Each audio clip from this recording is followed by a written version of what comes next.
Welcome to the Storytellers, the radio show and podcast that features those who choose to leave their mark on the world through the art of story. I'm your host, Grace Sammon. I look forward to our time together today. Now, let's meet our storyteller. Saralyn Richards is an award-winning mystery writer and a children's book author. Before fulfilling her lifelong dream of becoming an author, she was an educator in the area of urban high schools, where she was a teacher, administrator, and school improvement facilitator. Saralyn's humor and romance-laced mysteries are wonderful reads that I'm so eager to share with you today, as well as her children's book. All of her settings pull back the curtain on unique places such as wonderful, lavish manor houses in the beautiful countryside, and also as diverse as urban school settings where the challenges meeting people in those communities are really amazing. She is a member of the International Thriller Writers and Mystery Writers of America. It is a joy to welcome to the storytelling microphone, Saralyn Richards. Hello, Saralyn. Hi, Grace. Thank you so much for having me. I am thrilled to have you. Just to be totally open, you and I met probably decades ago now. And I met you in an urban setting outside of Chicago where I was a consultant and you were an amazing administrator. I then got to know you and your work as a school improvement facilitator, and we worked across the country together. But I never knew that you were dying to be a storyteller. Where did that come from?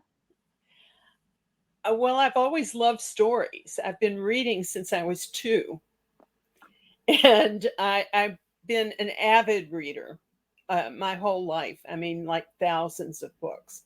And I've always wanted to throw my hat in the ring and tell some stories myself. And when I was in high school, I had some teachers who kind of plucked my writing out and said, you have talent for writing. You should become a writer. And that fired me up. And I came home and told my parents, I'm going to be a writer. And they said, no, you're not going to be a writer. That's surprise. not a real job. So they said, you can always write as a hobby, but you have to find something else to do. So they suggested education, and I acceded to their wishes. Really reluctantly. I didn't want to give up that dream. But once I started teaching, and especially when I was in front of a class, student teaching, I just fell in love with teaching because there are great stories in teaching. There are great connections that you make with people that you would never know if you weren't in the same classroom. And as I spent my career teaching and then in administration, I just collected stories along the way. And so many people live in my mind and in my heart that I'll never run out of material to write about. That's something I'm always amazed at with you. And before we go there, I think schools are such microcosms that they are just fodder for wonderful storytelling. And we can talk a little bit about one of those books as well. But you never seem to run out of stories. You are so prolific. Is it just inbred in you? I'm a people person. And so I love people, and I know a lot of people, and I have known a lot of people in circumstances where they were in crisis or conflict of some kind. And I either helped them or witnessed them overcome obstacles. I've just been part of a lot of families who have struggled with things. And that has built a reservoir of stories in my mind. And I will never run out. I'll run out of time before I'll run out of stories. I think that's fabulous. I don't ever want you to run out of time, but I love that you're not going to run out of stories. Let's talk a little bit about genre. I am fascinated by the genre of mystery and a little bit now of sci-fi and some things that I didn't normally gravitate to. Why are you so solidly grounded in mystery? I wouldn't say that I am. Okay. I am a very eclectic reader. I think mystery is my favorite go-to genre for something light, something interesting, something a fast read, an entertaining read. I love mystery because it challenges the mind. It's an intellectual puzzle, but it also challenges the heart with an emotional puzzle.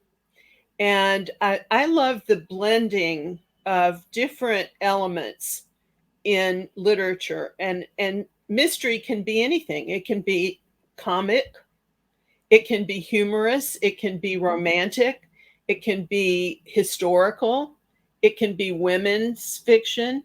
I mean, there are lots of opportunities to blend. It can even blend with nonfiction. And one of my favorite writers does that very well, and that's Eric Larson. So a lot of his nonfiction books read like mysteries, and they have all of the tools of mystery. But they're nonfiction. They're, on their nonfiction shelf. And Right. I think that most of today's books have elements that are blended. Yes, they have a place on the shelf in a certain genre, but if you read them, you'll see elements of different kinds of genres in almost everything that comes out today. So you also have written a wonderful children's book, which I have bought for my grandchildren. And are there common themes across your books and even with the children's books that you try to get across? There's a mystery in the children's book. Mhm. Something is missing and somebody has stolen it or taken it. And even though the children's book is, just a few pages and it's a picture book, so not that many words, but a good part of the plot of that book is discovering where are those missing things and who took them. So, yes, And the name of that book is Naughty Nana, who's right, based on your own fabulous sheepdog. right. Who is also my muse. She sits underneath my desk when I'm writing. I often have my feet on her. And if I'm trying to work out a plot point or something, I'll talk to her. And I'll say, "What do you think about this, Nana?" And, she inspires me. That's wonderful. So tell us a little bit about your books that are already out. And then I really want to hear about your new one that's coming out next month, I think. In 2 weeks. So, yes, very exciting. And I actually have the pre-copies for it now. Oh, I I came love your yesterday. cover. Thank you. Thank you. I So love exciting when they actually come and show up. it. Yeah. March 9th is when they're being released, but somehow I got them yesterday. So I'm excited about that. Congratulations. So thanks. Well, the first mysteries I wrote were part of the Detective Parrot mystery series. And when I wrote the first one, which is Murder in the 1%, I really didn't have an idea that would turn into a series. That's the book that's set in the very elite countryside outside of Philadelphia, known as Brandywine Valley. And some very, very rich and powerful Americans live there, even today. And I was visiting there once for a birthday party and decided that would be a great place to set a murder mystery because it's the last place on earth that you would imagine a murder to take place. And it's such a great book. It's the first book that I read of yours, and I just enjoyed every page. Thank you so much. And it was really a fun write, So when I wrote it, I had no idea that the detective was going to catch on fire with readers. But I had tons of readers say, "What is Parrot going to do next? We want more of Parrot." And I was like, well, I guess I could give you more of Parrot. Uh-huh. And so that's how that series was born. And so there are 2 books in the series, Murder in the 1% and also A Palette for Love and Murder. Mm-hmm. Those 2 books are being rebranded And the new versions of those books will be coming out very soon too. So I'm so glad about that. I yeah, fell in love with him as well. yeah. So And my current work in progress is the third Detective Parrot book, and that will be coming out in August. is So, it easier or harder to write a series? well, some parts are easier because you already have your characters, or some of your characters, in your mind in place. You know them inside and out. So it's easy to put words in their mouth, and it's easy to see how they would behave in new circumstances. Mm-hmm. And so that part is easier. But there are some hard parts about it too, because you want your new reader who may be coming to this new book cold, without having read the previous books. You want them to be able to follow the entire story. So you can't really refer to inside jokes or things that come Right. from the previous books. And you don't want to give spoilers of the previous books, because you're hoping that somebody will go back and read your backlist. So those are some difficulties. And then there are also things that you learn from having the book out. You get some feedback from critics or reviewers, and there are certain things that you might want to change, but you can't, because they're already in print and they're already established. I mean, it could be something as simple as a name of a character. You might want to change their name, but you can't. Can you do that in the rebranding that you're doing? Not really. Okay. Not really. So there are some things that are, etched in stone that may be confining for you as a writer, Mm-hmm. or maybe not.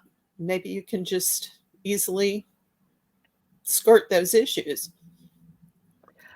Tell us about your new book, because I haven't gotten any even inkling into this one yet. I will, but don't let me forget to tell about A Murder of Principle too. One of my favorites, Yeah. because we both spent so much time in high school. So go ahead, tell us about A Murder of Principle. Oh, okay. A Murder of Principle flips the setting, completely flips it. So instead of a very wealthy elite setting, we go to a very underprivileged setting, which is an urban high school. And of course, that's a setting I'm very familiar with. I spent a couple of decades there, and that book, I had very little research to do, because I've lived it, and I continue to live it, because I'm still connected to the different schools that I worked in, which are all over the country, because I was teaching in underprivileged schools, then I was an administrator, and then I was a school improvement consultant. So I've probably been to close to 60 or 80 urban high schools, and had some significant experiences there. So I wrote that book a lot from experience, but it's still, at the heart of it, it's still a murder mystery. It's not nonfiction. It's not an expose of what goes on in high schools. It's still a fun story that's just set in a very authentic place. So Yes, that's it certainly brought me back to my years of working in high school. So yeah. I think that anybody who's ever worked in a high school would particularly enjoy it. So now tell us about Bad Blood Sisters. Okay, Bad Blood Sisters is different from all of my other books, because I was challenging myself to write from a single point of view. None of my books are like that. Mysteries are particularly hard to write from a single point of view, because you have clues and things that come from different people.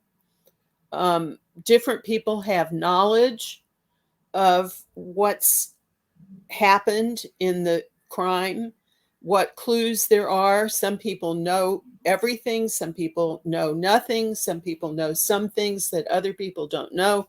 And so all of that is part of plotting out an effective mystery. And I thought, I would love to be able to get into just one person's head, but that would be a real challenge if you're going to write a mystery. And I thought, I'm up to this challenge. And so I started with my character, who is Quinn McFarland, and she is about to turn 30. And she works in what you might think is an unusual business. It's a funeral home, which is her family business. Her grandparents had this business, her parents, and now she works in the funeral home. It's really not an unusual business. We just, as a society, we generally don't want to go there and think about that being an ordinary business, but it is.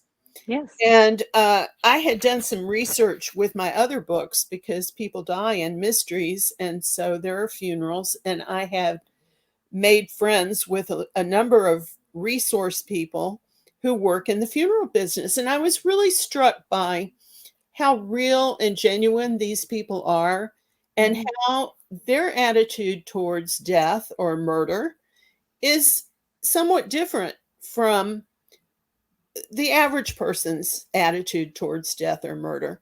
And sometimes they just joke about it. Maybe it's a defense mechanism, but they just joke about it. So Quinn and her family often joke about death. They don't do it in front of customers, but behind the scenes, they make some jokes about death. They kind of take it lightly. And so this summer, when the story begins, Quinn finds that she can't joke about death anymore because she's in the mortuary and a body is brought in, and the body is her former best friend. Oh my. And the two of them have been blood sisters. I don't know if you're familiar with the ritual of mixing blood. Oh, yes. So they were blood sisters and they were best friends. And there was a situation that caused them to be traumatized and to keep a very deep, dark secret between them. And then there was a situation that caused them to be estranged. So they've been estranged for a number of years, and suddenly this BFF comes in and she's been bludgeoned to death.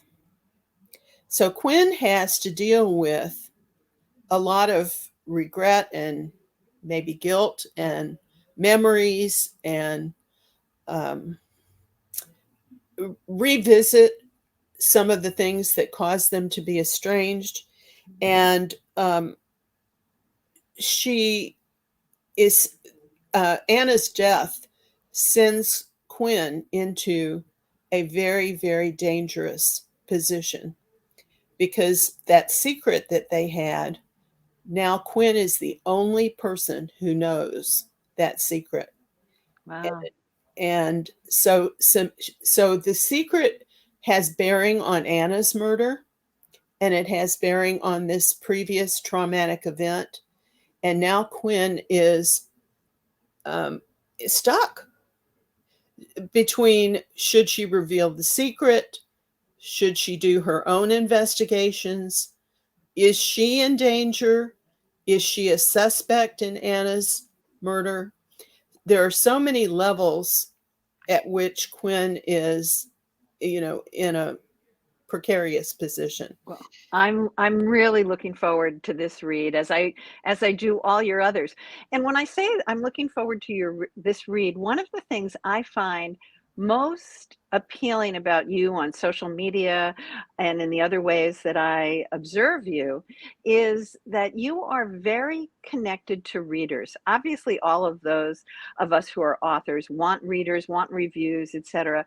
But you are very reader focused. Your newsletter asks people about the cover designs and the characters. Why is that so distinct for you? And I don't get that necessarily from some of the other authors, that reader focus.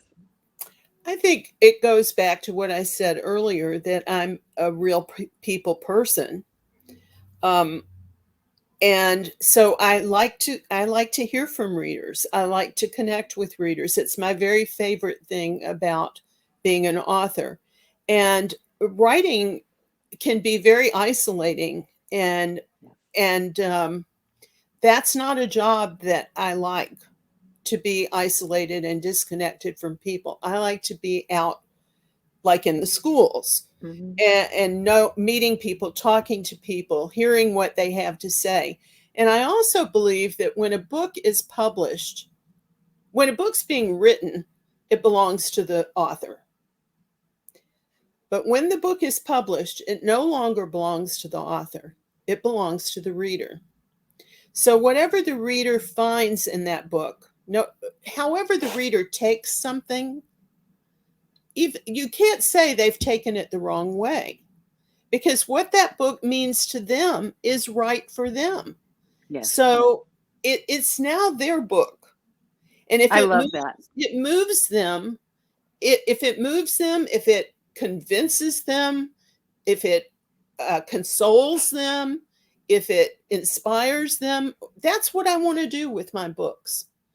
I love that. And I love that the book then belongs to them. Amazingly, we are out of time. We're going to need to have you come back after, maybe after your book comes out in August, and we can talk about all the books. And I just want to ask you, as we begin to wrap up, is there something quirky or different? What about you might your readers not find on your website or somewhere else? I think what's different about me is that it doesn't matter to me whether I'm writing about rich people or poor people, Black people or white people, people of any kind of sexual orientation, religion, whatever kind of people I'm writing about. They're very real to me. They're here in my heart. And I love all of my characters. They're very much alive for me. And I don't see any barriers in writing. I don't want there to be barriers. I want to be able to go where the characters are.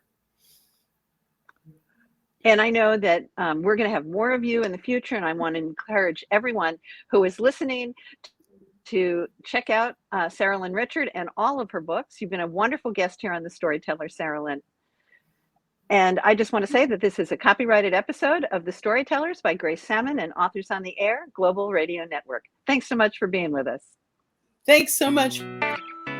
That concludes this episode of The Storytellers. I'm so glad you could be part of the story today.